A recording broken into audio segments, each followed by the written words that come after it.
Hello दोस्तों, बात करते हैं आज कोरोना वायरस से जुड़ी 10 बड़ी खबरों को जानेंगे इस वीडियो में। जी हाँ, कोरोना के अपडेट्स में बहुत ही इंपॉर्टेंट काम की खबरें हैं। पहली खबर आप देख सकते हैं दोस्तों की स्किन में। जी हाँ, आपकी चमड़ी जो होती है ना, उसमें 9 घंटे तक जिंदा रहता है कोरोना। मास्क में सांस लेने पर भी एक्सपर्ट्स का एक बड़ा खुलासा निकल कर आ रहा है। आपको बता दूं दोस्तों की कोरोना वायरस इंसान की त्वचा पर कई घंटों तक जिंदा रह सकता है। हाल ही में वैज्ञानिकों की एक नई स्टडी में इस बात का खुलासा हुआ और स्टडी में बात का पता चला दोस्तों की कोविड-19 का ट्रांसमिशन काफी हद तक एरोसोल और ड्रॉपलेट्स के माध्यम से होता है। क्लिनिकल इन्फेक्शियस डिजीज में प्रकाशित इस स्टडी में शोधकर्ताओं ने कहा कि SARS-CoV-2 से बचने के लिए हाथों को अच्छी तरह से साफ सफाई रखना जरूरी है। हेल्दी वॉलंटियर्स को कोरोना के इन्फेक्शन से बचाने के लिए शोधकर्ताओं ने स्टडी के दौरान केवेडर स्किन का इस्तेमाल किया था। तो कुल मिलाकर के दोस्तों बात कुछ यूं है ना कि एक्सपर्ट ने रिपोर्ट में दावा किया कि इन्फ्लुएंजा जैसा घातक वायरस भी इंसान की त्वचा पर 2 घंटे से ज्यादा नहीं टिक सकता था, लेकिन कोरोना वायरस 9 घंटे से भी ज्यादा देर तक हमारी स्किन पर सर्वाइव कर सकता है, चमड़ी पर जिंदा रह सकता है। समझ रहे हो ना? इट्स वाकई में बहुत ही डेंजरस चीज है ये कोरोना।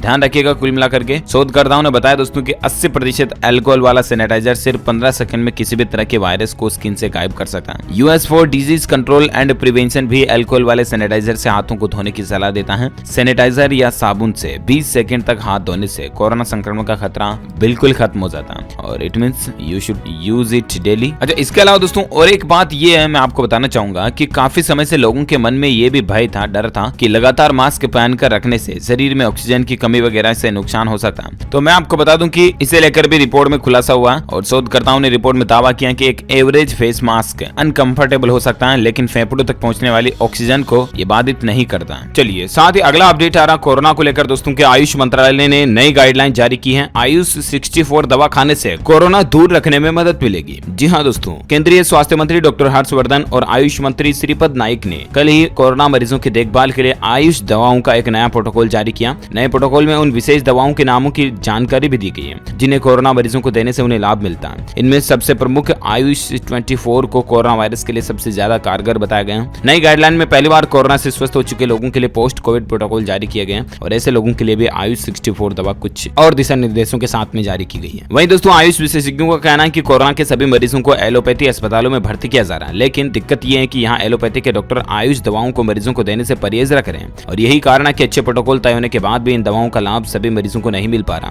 कुल मिलाकर के कहने का मतलब है दोस्तों कि अश्वगंधा, च्यवनप्राश, गिलोय, गलवटी वगैरह ये चीजें आप खाएं ना तो भी आपकी हेल्थ और ज्यादा बेटर रहेगी। ये कहना खुद स्वास्थ्य मंत्रालय की तरफ से, ठीक है ना? तो कुल मिलाकर के कहने का मतलब ये दोस्तों कि आप आयुर्वेदिक चीजों को भी साथ के साथ डाइट में फॉलो करते रहें, हल्दी वाला दूध वगैरह पीते रहें ताकि आपकी इम्यूनिटी अच्छी रहे, ठीक है ना? चलिए अगला अपडेट है। देश में दोस्तों कोरोना से 85% संक्रमित लोग ठीक हो चुके हैं। अब तक 57 लाख रिकवर हो चुके हैं, यानी कि रिकवरी रेट ऑल ओवर देश में अगर देखा जाए तो काफी अच्छा चल रहा है। केंद्रीय स्वास्थ्य मंत्रालय के अनुसार भारत में अभी का ताजा आंकड़ा क्या, मैं आपको थोड़ा आगे अपडेट में बताऊंगा। फिलहाल अगली खबर देखिए कि कोरोना से देश में 19 दिन में 1.10 लाख एक्टिव केस कम हुए हैं, ठीक है ना? 24 घंटे में 24 राज्यों में नए केस से ठीक होने वाले ज्यादा रहे। अब तक 67.54 लाख से भी ज्यादा लोग संक्रमित हो चुके हैं। मैं आपको आगे ताजा अपडेट आंकड़ा बताऊंगा। फिलहाल एक खबर देखिए दोस्तों की दिल्ली में अरविंद केजरीवाल ने यह दावा किया कि राजधानी में कोरोना की दूसरी लहर का भी पीक गुजर गया। जी हां, दिल्ली के मुख्यमंत्री अरविंद केजरीवाल ने कहा दोस्तों की राष्ट्रीय राजधानी दिल्ली में कोरोना वायरस के चरम पर पहुंचने का दूसरा चरण भी बीत चुका है। स्थिति को काफी हद तक नियंत्रित कर लिया गया। ये कहना केजरीवाल का। मुख्यमंत्री ने कहा कि दिल्ली के अस्पतालों में अब 10,000 बेड खाली हैं। दिल्ली में बीते सोमवार को 2000 से भी कम नए कोरोना केस सामने देखे गए। वहीं पिछले 24 घंटों में 3588 मरीज ठीक भी हुए। इसलिए दिल्ली में ठीक होने वाले मरीजों की दर 90.21 पहुंच गई। ये वाकई में बहुत ही अच्छी रिकवरी रेट है, यानी कि ठीक होने वाले लोगों की संख्या का दर या आंकड़ा जो कुछ भी आप कह सकते हो बहुत अच्छा है। 90% लोग जो है वो ठीक हो रहे हैं। अच्छा, भारत में आंकड़ों की अगर बात करें तो देखिए जरा कि 7 दिनों तक गिरावट के बाद अब कोरोना केस बढ़े हैं। 24 घंटों में 72,000 कुल संक्रमित मिले और उसके बाद देश में एक्टिव केस तो घटकर 9,07,000 हो चुके हैं, लेकिन 24 घंटों में 72,000 नए केस आए और 986 की मौत हुई, है ना? भारत में अभी कुल कितने संक्रमित केस हो चुके हैं तो मैं आपको बता दूं, भारत में दोस्तों कुल संक्रमित केस 67,57,000 से ज्यादा हो चुके हैं, जिनमें से 9,07,000 से ज्यादा एक्टिव केस यानी कि सक्रिय जिनका इलाज चल रहा है, जबकि 57 लाख से भी ज्यादा लोग ठीक हो चुके हैं। 57,44,000 से भी ज्यादा, है ना? भारत में मरने वालों की कुल संख्या का आंकड़ा 1,04,555 से भी ज्यादा पहुंच चुका। तो ये तो रहा भारत में अभी तक का ताजा आंकड़ा, राइट? और आइए नजर डालते हैं देश से जुड़ी कुछ और खबरों पर, जहां अपडेट आप देख पाएंगे कि कोरोना काल में डाक विभाग भरेगा 634 पद। 30 अक्टूबर तक अंतिम तारीख, तब तक आप भी अप्लाई कर सकते हैं। दरअसल दोस्तों हिमाचल प्रदेश शिमला में डाक विभाग को लेकर भर्तियां निकली हुई है। यहाँ पर मैं आपको बता दूं कोरोना काल में डाक विभाग में नौकरी करने का मौका है। हिमाचल प्रदेश में ग्रामीण डाक सेवक और शाखा डाकपाल के 634 पदों पर भरने करने के लिए विभाग ने आवेदन मांगे हैं। आवेदन की प्रक्रिया आज से शुरू हो चुकी है और 30 अक्टूबर तक आप ऑनलाइन अप्लाई कर पाएंगे इसके लिए, ठीक है ना। चयन के लिए लिखित परीक्षा भी नहीं होगी, 10वीं के मेरिट के आधार पर ही भर्ती होगी और डायरेक्टली चयन किया जाएगा। तो दोस्तों कुल मिलाकर के आप भी चाहें तो इसके लिए अप्लाई कर सकते हैं। आवेदन आने के बाद विभाग 10वीं में प्राप्त अंकों के आधार पर मेरिट बनाएगा और इस मेरिट के दायरे में आने वाले उम्मीदवारों को साक्षात्कार यानी कि इंटरव्यू के लिए बुलाया जाएगा और चयन होगा। साक्षात्कार के लिए मेरिट में चयनित उम्मीदवार के पंजीकृत नंबर पर इसका संदेश भेजा जाएगा। तो ये कुल मिलाकर के पोस्टल डिपार्टमेंट में भर्तियां निकली हुई हैं, अगर आप भी चाहें तो अप्लाई कर सकते हैं। चलिए फिलहाल अपना आगे बढ़ते हैं अगले अपडेट में, जहां खबर देख पा रहे कोरोना संक्रमितों के इलाज में कारगर साबित हो रही है प्रोन वेंटिलेशन की तकनीक। आखिर भला ये क्या टेक्नोलॉजी है? मैं आपको बता दूं दोस्तों कि झारखंड में कुछ दिनों से संक्रमितों की संख्या में कमी आई, लेकिन 5% ऐसे भी संक्रमित है जिनकी जटिलता बढ़ने पर उन्हें आईसीयू में भर्ती करके इलाज करना पड़ रहा है। कुछ गंभीर संक्रमितों को वेंटिलेटर पर रखकर इलाज करना पड़ रहा है क्योंकि वे निमोनिया के चपेट में भी आ जा रहे हैं। डॉक्टर ऐसे गंभीर संक्रमितों को बचने के लिए दवाओं के साथ साथ वैज्ञानिक तकनीक का उपयोग भी कर रहे हैं और संक्रमितों को प्रोन वेंटिलेशन यानी कि पेट के बल लिटाना उसमें रखा जा रहा है, जिससे रिकवरी बेहतर हो रही है। कोरोना संक्रमितों के लिए वायरस का फेफड़ों तक पहुंचना बेहद चिंताजनक है।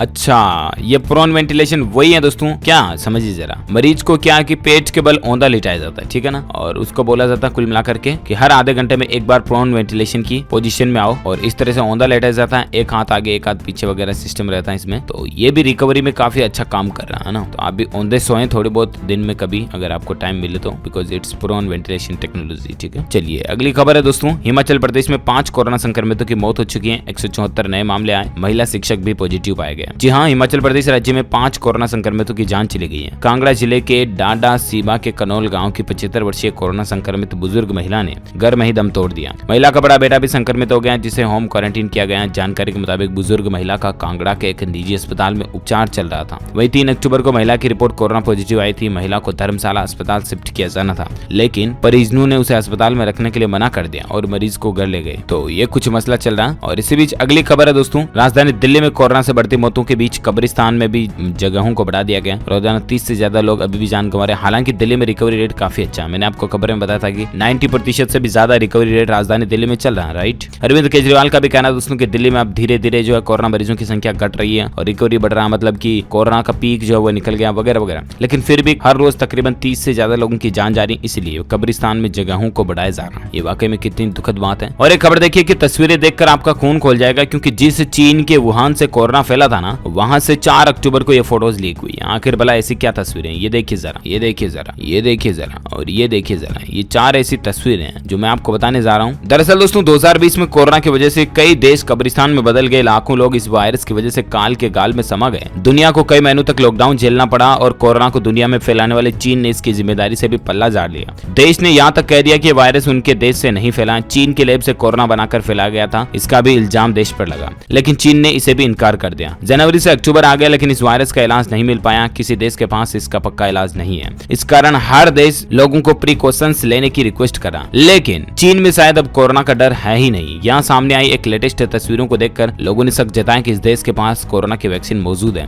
लेकिन ये दुनिया से इसे छिपा रहा है। यहाँ जिस स्पोर्ट्स सेंटर को कोरोना अस्पताल बनाया गया था ना, वहाँ अब बास्केटबॉल का मैच का आयोजन हो रहा है और इसे देखने के लिए हजारों लोग भी पहुंच चुके हैं। एक वक्त था दोस्तों जब इस बास्केटबॉल मैच को हॉस्पिटल बनाया गया था, ये देख सकते हैं आप तस्वीरों में। और वहीं हॉस्पिटल पर आज मैच हो रहा है और लाखों की हजारों की संख्या में लोग बाग यहाँ पर तैनात हैं और मैच भी देख रहे हैं। ये तस्वीर वुहान स्पोर्ट्स सेंटर की है, जहाँ अब मैचों का आयोजन किया जा रहा है। यहाँ आयोजित बास्केटबॉल मैच देखने के लिए करीब 7,500 लोग जुटे हैं। मैच में किसी भी तरह की सोशल डिस्टेंसिंग का पालन नहीं किया गया था। इस स्पोर्ट्स सेंटर को फरवरी में कोरोना मरीजों के इलाज के लिए मेडिकल फैसिलिटी में बदल दिया गया था। वहाँ बेड्स लगाकर कोरोना मरीजों का इलाज किया जा रहा था। ये तस्वीर जो आप देख पाएंगे 5 मार्च की है, जब चीन ने कोरोना के कारण कई स्पोर्ट्स हॉल, एक्सिबिशन सेंटर और यूनिवर्सिटी बिल्डिंग्स को अस्पताल में बदल दिया था। उस समय चीन इस वायरस को फैलने से रोकने के लिए कई बड़े कदम उठा रहा था। लेकिन ये तस्वीर देखिए जरा, ये 4 अक्टूबर की लेटेस्ट तस्वीर है। अब चीन में उसी स्पोर्ट्स सेंटर में बास्केटबॉल का मैच हो रहा और इसे देखने के लिए ऐसा लग रहा मानो दोस्तों कि इस देश में कोरोना का नामो निशान ही नहीं है। कहीं ना कहीं देखा जाए तो चोरी छुपे चीन के पास या तो वैक्सीन बन चुकी है या तो वैक्सीन पहले से ही थी। ये दुनिया से छुपा रहा है, क्योंकि वो कहता है ना कि लोहे को लोहा काटता है। तो दोस्तों अगर चीन ने खुद कोरोना वायरस को मैनुअली लैब में डेवलप किया ना, तो जाहिर सी बात है उसके पास कोरोना की दवा भी हो सकती है। और यही एक नजरिया, यही तस्वीरों का जो जलवा ये दिखाता है कि चीन के पास कुछ न कुछ इसका तोड़ तो है। इसीलिए लोगों ने मानो कोरोना वायरस को पूरी तरह से खत्म कर दिया हो, ऐसी जीत दिखाई दे रही है। और इसी बीच अगली खबर देख सकते हैं कि कोरोना के कारण चीन की अंतर्राष्ट्रीय बेइज्जती भी हुई है। सर्वे में लोग बोले कि जिनपिंग पर भरोसा नहीं है। जी हाँ, कोरोना वायरस महामारी और पड़ोसी देशों के साथ तनाव बढ़ने के कारण चीन की अंतर्राष्ट्रीय साख को जबरदस्त नुकसान पहुंचा है। लोगों ने कोरोना वायरस महामारी को लेकर चीन के ऊपर जमकर जमकर भड़ास भी निकाली है। अंतर्राष्ट्रीय सर्वेक्षण एजेंसी प्यू रिसर्च के एक ताजा सर्वे में अधिकांश देश के लोगों ने कहा कि कोरोना वायरस महामारी को संभालने में चीन ने बहुत बुरा काम किया। शी जिनपिंग से कुल मिलाकर के चीन के खुद के लोगों का भी भरोसा उठ चुका है। ये हाल ही में एक ताजा सर्वे में पता चला। अब दोस्तों आपको क्या लगता है, क्या वाकई में चीन के पास इस वायरस की वैक्सीन दवा मौजूद है या नहीं? आपकी राय और विचार मुझे नीचे कमेंट करके जरूर बताएगा, मैं जानना चाहूंगा। या तो दोस्तों चीन के पास दवा है और वो जानबूझकर दुनिया से छुपा रहा दूसरे देशों से, ताकि एक वक्त आएगा जब और ज्यादा पेशेंट बढ़ेंगे तो और ज्यादा महंगा बिकेगा, तो और ज्यादा देश को फायदा होगा, कमाई होगी वगैरह वगैरह। ये प्लानिंग हो सकती है ना, क्योंकि मान लीजिए अभी दोस्तों दुनिया में 3.5 करोड़ कोरोना केस, ठीक है, जब 10 करोड़ कोरोना केस हो जाएंगे ना, तब अगर चीन इस